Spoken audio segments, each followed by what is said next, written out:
رائی کے دانے کے برابر بھی اللہ کو پسند نہیں ہے۔ اور قیامت کے دن جب لوگ سور اسرافیل سے آغوش موت میں ہوں گے تو اللہ تعالیٰ جل شانہ لوگوں سے خطاب کرے گا، تو اس میں ایک جملہ یہ ہوگا، این المتکبرون، تکبر کرنے والے کہاں ہیں؟ تو لوگ آغوش موت میں ہوں گے تو کوئی سر نہیں اٹھائے گا۔ اللہ فرمائے گا این الملوک، بادشاہ کہاں ہیں؟ کیونکہ زیادہ تکبر بادشاہوں میں، حکمرانوں میں ہوتا ہے۔ تو اللہ تعالیٰ فرمائے گا انا المتکبر، میں متکبر ہوں، یہ میری شان، انا المالک، میں بادشاہ ہوں۔ تو بادشاہی اسی کو زیبا ہے، تکبر اسی کو زیبا ہے۔ تو نصیحت کرتے ہوئے فرمایا وَلَا تُصَعِرْ خَدَّكَ لِلنَّاسِ، لوگوں کے سامنے اپنی گردن کو، اپنے چہرے کو، اپنے رخسار کو ٹیڑھا نہ کرنا۔ ابن منظور افریقی نے لسان العرب میں لکھا ہے کہ یہ سعر سے نکلا ہے، اور یہ اونٹ کی ایک بیماری ہے۔ جس طرح بندوں کو لقوہ ہو جاتا ہے، اس کا منہ ٹیڑھا ہو جاتا ہے، تو اونٹ کو ایک بیماری لگتی ہے، تو جب وہ بیماری اس کو لگ جائے تو اس کی گردن ٹیڑھی ہو جاتی۔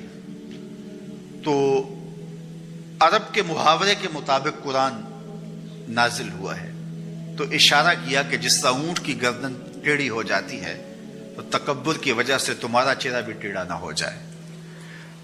یہ تمہارا چہرہ اچھا نہیں لگتا، اس پہ خشونت، اس کے اوپر غصہ، اس چہرے کے اوپر جو ہے وہ وحشت اچھی نہیں لگتی، اس چہرے کے اوپر تبسم اور مسکراہٹ اچھا لگتا ہے۔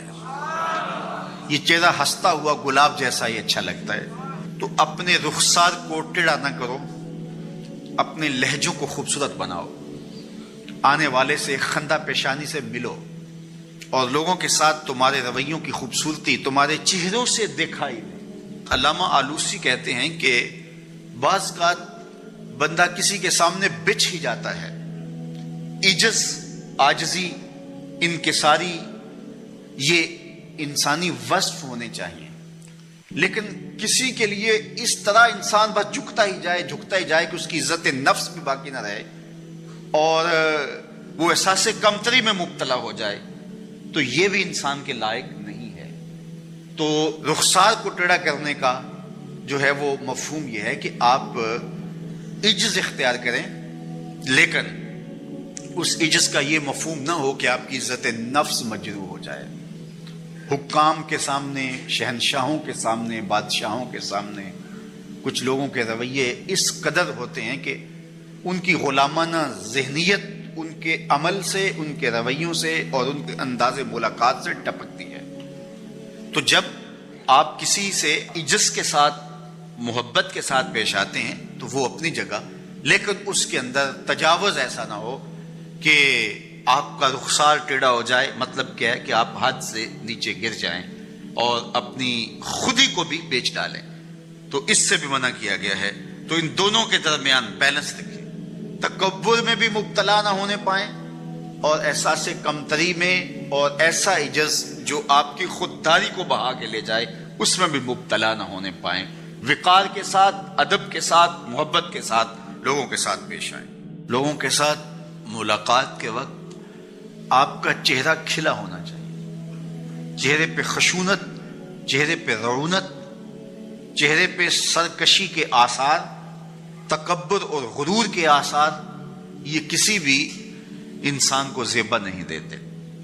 تکبر صرف اللہ کی شان ہے، اور اس کے اسماء مبارکہ میں سے ایک اسم مبارک متکبر ہے۔ الکبریاء ردائی، کہا کبریائی میری چادر ہے، اور جو مجھ سے میری چادر چھیننا چاہے گا میں اس کو جہنم کی آگ میں ڈالوں گا۔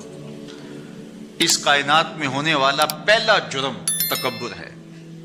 جب ابلیس کو آدم علیہ السلام کے سامنے سجدہ کرنے کا حکم دیا گیا تو اس نے کہا کہ میں تو سجدہ نہیں کروں گا، ابا واستکبر وکان من الکافرین، اس نے انکار کیا بوجہ تکبر۔ حضرت محمد بن سیرین اور حضرت حسن بصری رضی اللہ تعالیٰ عنہ، ان دونوں کا ایک زمانہ ہے اور یہ دونوں تابعی ہیں۔ ان میں سے ایک کا وصال ہوا، انتقال ہوا، حضرت محمد بن سیرین کا وصال ہوا یا حضرت حسن بصری کا وصال ہوا، تو دوسرے تابعی جو ہیں ان کے جنازے کے لیے نہیں گئے. تو کسی نے ان کو پوچھا کہ آپ جنازے میں شامل نہیں ہوئے، تو انہوں نے کہا کہ میری نیت کا استحضار نہیں تھا. تو آج نیت کا استحضار تو دور کی بات ہے، ہماری نیت ہی دوسری ہوتی ہے، تو پھر اعمال خیر نہیں رہتے. تو یہ بنیادی چیز ہے. تو جو لوگ حج کرنے جا رہے ہیں وہ اپنی نیت کا استحضار اور نیت کی تنقید اس کو اپنے اوپر لازم قرار دیں کہ کوئی اور غرض شامل نہ ہو. رضا الہی کا حصول یہ بنیادی نقطہ ہے حج کے مقاصد میں سے، کہ بندہ اس لیے اللہ کے حضور حج کرنے کے لیے جا رہا ہے. تو حاجی تو وہ بن ہی جائے گا، خود بخود ہی ہو جائے گا. اچھا، کئی لوگوں کا یہ خیال ہوتا ہے کہ میں نے ایک حج کیا ہے تو حاجی بن جاؤں گا، اور زیادہ حج کیے جائیں گے تو پھر الحاج بن جاؤں گا. تو یہ ایک عوام کی غلط فہمی ہے. حاجی اور حاج ان دونوں کے اندر کوئی فرق نہیں ہے. حاجی بھی اس میں فاعل کا صیغہ ہے اور حاج بھی جو ہے وہ اسی معنی میں ہے. تو حاجی ہو یا حاج ہو، الحاج ہو، الحاج الف لام تو معرفہ کے لیے لگ گیا. تو اس سے یہ جو لوگوں کے اندر غلط فہمی ہے کہ حاجی ایک حج کرنے والے کو کہتے ہیں، اور الحاج کئی جس نے حج کیے ہو، جس نے فلاں تو الحاج ہے، جس نے بہت سارے حج کیے ہیں. تو ایک حج کرنے والا بھی الحاج ہو سکتا ہے اور متعدد حج کرنے والا بھی حاجی ہے. جس طرح ایک نماز پڑھنے والا بھی نمازی کہلا لیتا ہے اور روز نماز پڑھتا ہے وہ بھی نمازی ہے.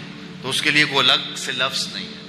اور بعض لوگوں کا یہ خیال ہے کہ جو جمعۃ المبارک کے دن حج آئے وہ حج اکبر ہوتا ہے اور باقی شاید چھوٹے حج ہوتے ہیں. تو یہ بات بھی غلط فہمی پر مشتمل ہے.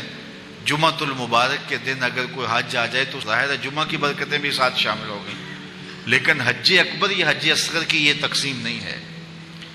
عمرے کو حج اصغر کہا گیا ہے اور جو حج ہے اس کو حج اکبر کہا گیا ہے. تو ہر حج یہ حج اکبر ہی ہے اور حج اصغر العمرہ وہ عمرہ ہے.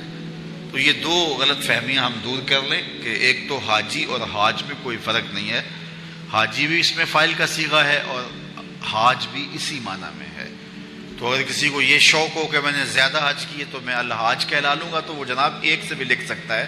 اس کو اگر اس لیے جانا ہے تو اتنے پیسے خرچ کرنے کی ضرورت نہیں ہے. وہ ایک حج سے بھی جو ہے وہ الحاج لکھ سکتا ہے. تو یہ مقصد نہیں ہے کہ میں حاجی کہلاؤں یا الحاج کہلاؤں. اگر یہ مقصد ہو گیا تو پھر یہ ساری کی ہوئی محنت ضائع چلے گی.